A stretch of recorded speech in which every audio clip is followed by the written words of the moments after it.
తనపై కార్పొరేటర్ గా పోటీ చేసి గెలిచే దమ్ము మాజీ ఎంపీ మార్గాని భరత్రాంకు ఉందా అని శ్రీ ఉమా కోటిలింగేశ్వర స్వామి దేవస్థానం చైర్మన్ మాజీ కార్పొరేటర్ కొయ్యల రమణ సవాల్ విసిరారు.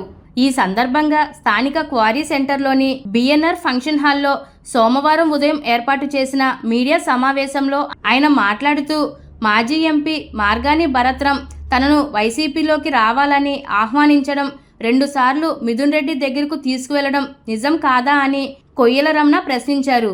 కేసులు ఏమైనా ఉన్నాయా అని కూడా ఎంక్వైరీ చేయించిన విషయం నిజం కాదా అని ప్రశ్నించారు.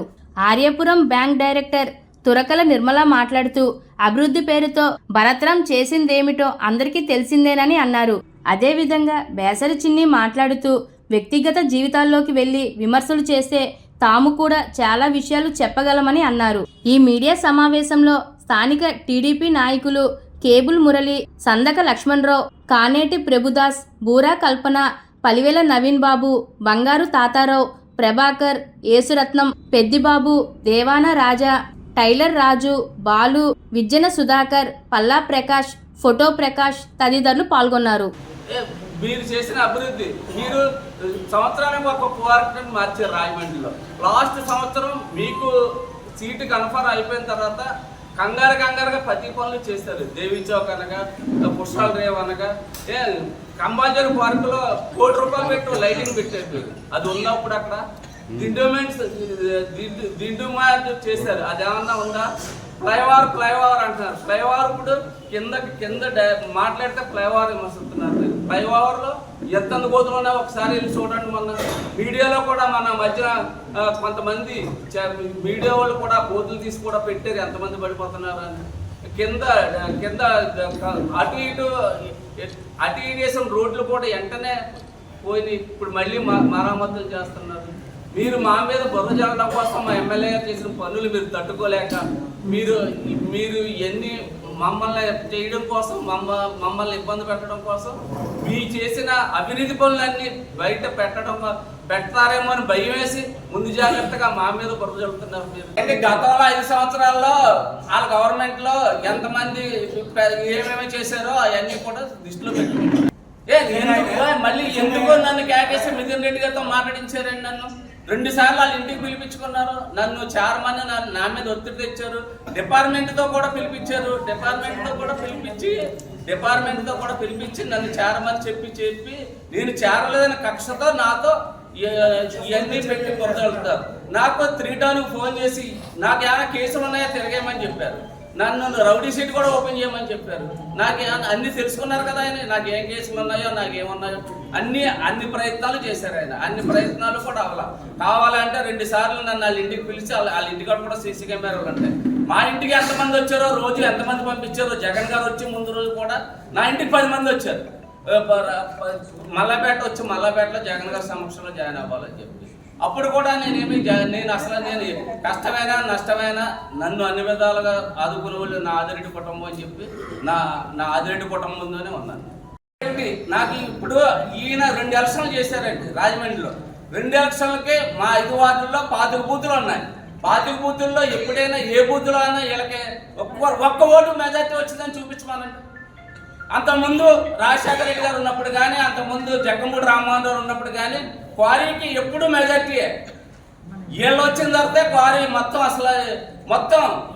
అంతకుముందు 10 సారి మా బూతుల్లో మేము మెజార్టీ ఇచ్చాం. మేము 10 వార్డుల్లో వాళ్ళకే మెజార్టీ ఇచ్చాం. ఈ 2 ఎలక్షన్లో ఆయనకి ఎవక తట్టుకోలేకపోతున్నాడు ఆయన. ఈసారి ఇది కౌంటర్ వరకే. ఈసారి కానీ మళ్ళీ కానీ ఆనిస్తే పర్సనల్ లైఫ్ కూడా వెళ్తాం. ఈసారి ఇప్పుడు మాట్లాడతారు. ఉదయం పొద్దుట 9 గంటలకే చలిని కూడా చూడకుండా కోరి మీద 4000 జనం వచ్చారంటే అది మా గొప్పతనం. మా 5 వార్డులు మా ఇన్ఛార్జీలు గొప్పతనం. మేము ఎప్పుడు ఏ మీటింగ్కి ఎవరిని ₹1 కూడా ఇచ్చి తీస్తారా? మేము అసలు డబ్బులు ఇస్తున్నా కూడా మీకు ఎవరో జనారా?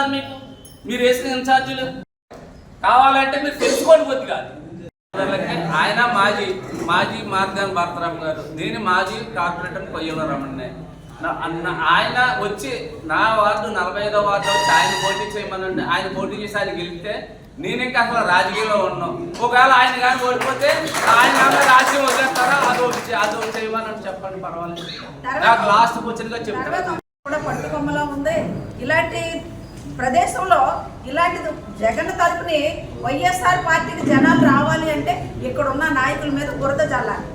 ఆ బురద చల్లడం అనేది ఏంటంటే కొయ్యల రమణ గారిని ఆయన టార్గెట్ చేసేసి, మీరు గతంలో ఉన్నారు కదా, వైఎస్ఆర్ పార్టీ గతంలో అధికారంలో ఉంది, ఇక్కడ నుంచి ఓళ్ళు జనాలు ఉన్నారు, మరి అప్పుడు ఏం చేశారు మీరు అందరూ?